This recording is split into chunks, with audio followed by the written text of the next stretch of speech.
Have you ever felt like getting healthy is just a synonym for suffering? It's a toxic idea sold to us everywhere.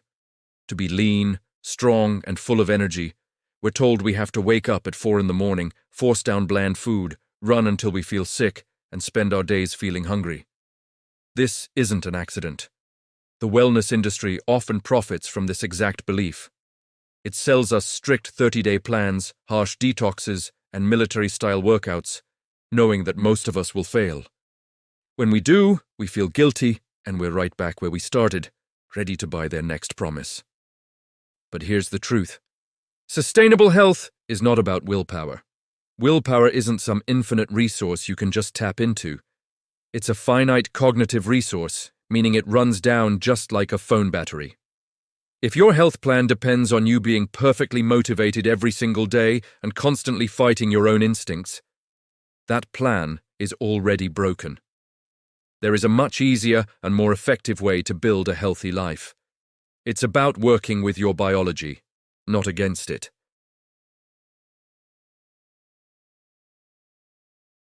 Think about it.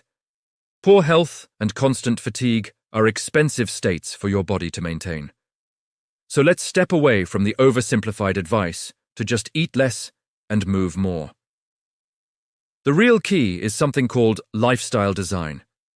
This means shaping your environment, your hormones, and your biological rhythms so that the healthy choice becomes the automatic choice. The goal is to make health the path of least resistance, to make discipline feel like your default setting. Imagine a plate of fresh cookies sitting on a table right in front of you. If they're visible and easy to reach, most of us are going to eat them. This is because low-effort access triggers fast, survival-based decisions in our brains. Evolution shaped us to conserve energy, so we naturally gravitate towards the easiest option. Let's use that to our benefit. This idea comes from behavioral economics and is called choice architecture. It's about designing your surroundings so the best choice is always the easiest one. You do this by adding friction to the harmful choices. Friction is any small obstacle or extra step that makes a bad habit harder to do. So instead of relying on pure self-control to stop eating junk food, just don't keep it in your house. If you get a craving for chocolate, make it so you'd have to get dressed, leave the house, and go to the store to buy it. That little bit of added effort gives your prefrontal cortex, the logical, planning part of your brain, a moment to step in and say, hey, this probably isn't worth it. But if that chocolate is already in your cupboard, the friction is zero, and you'll most likely eat it. The same idea works wonders for building good habits. If you want to exercise in the morning, make it effortless. Remove all the tiny barriers, like fumbling around for socks in the dark. Make the right action easy and the wrong action hard. The goal isn't to become a super disciplined person living inside a chaotic environment. It's to be a strategic person living inside a protected environment. Once you change your surroundings, you don't need nearly as much discipline because you're flowing with the system you built for yourself. Now, most people start their health journey with diet or workouts. That's a tactical error. The true foundation of your health is your circadian rhythm, your body's 24-hour internal clock that controls your sleep, hormones, and energy levels. If you sleep poorly or live out of sync with daylight, your hormones get thrown completely out of balance. For example, sleep deprivation causes a spike in ghrelin, the hunger hormone that cranks up your appetite. At the same time, it lowers leptin, the satiety hormone that signals when you're full. In simple terms, a bad night of sleep biochemically primes you to crave sugar and refined carbs the next day. This isn't a moral failure on your part. It's a powerful biological drive. Your brain is desperately screaming for quick glucose to make up for the low energy from poor sleep. So, the easiest and most effective way to start feeling more energized often begins with your sleep, not with the treadmill. And the most powerful tool you have to set your body clock is light. We are daylight-driven beings. When morning sunlight enters your eyes, it sends a signal to a region in your brain called the suprachiasmatic nucleus, which is your body's master clock. It signals that the day has officially begun.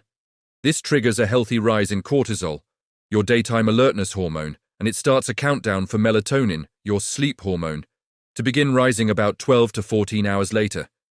Here's a simple, free morning practice that can change everything. Try to get natural light in your eyes within the first 30 minutes of waking up. Just step outside for a few minutes or stand by a bright window. This simple act resets your clock, boosts dopamine for better motivation and mood, and makes it significantly easier to feel sleepy at the right time at night. At night, our modern enemy is blue light, the short wavelength light that beams from our phones and LED bulbs long after the sun has set.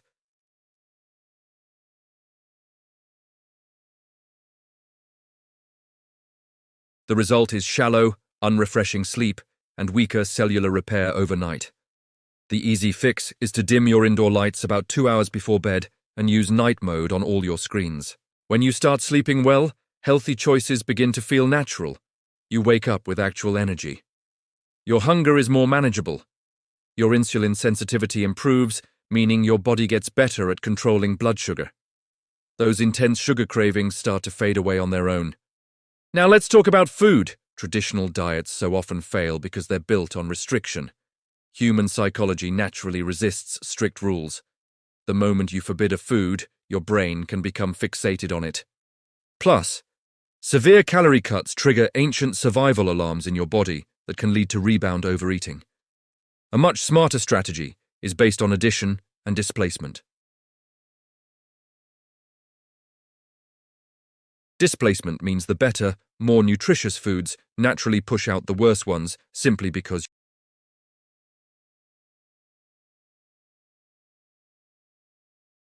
this theory suggests that our bodies will keep signaling hunger until we've consumed enough protein.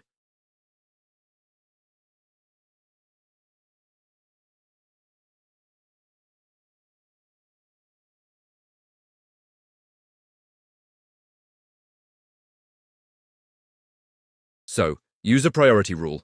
Before you have any kind of treat, eat some protein and fiber first. For instance, tell yourself you can absolutely have that piece of cake, but first, you're going to eat a piece of chicken and a serving of broccoli. The protein and fiber will fill you up and send satiety signals to your brain. Often, by the time you're done, you'll find you only want a small piece of the cake, or maybe none at all.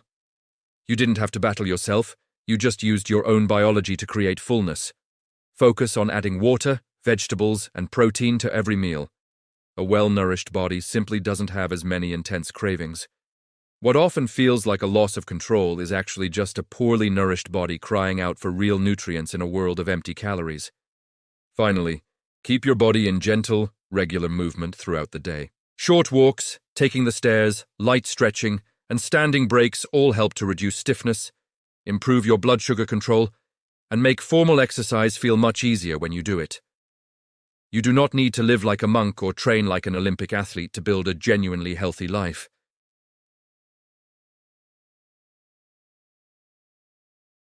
Shape your environment to make good choices easy.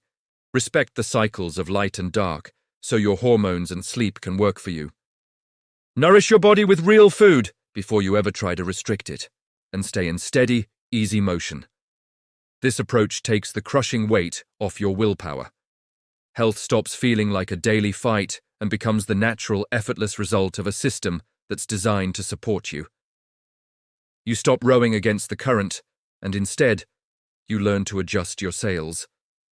And soon, without all the drama or extreme struggle, you'll look around and notice you're living the vibrant, energized life you always wanted, simply because it became the obvious default for your body.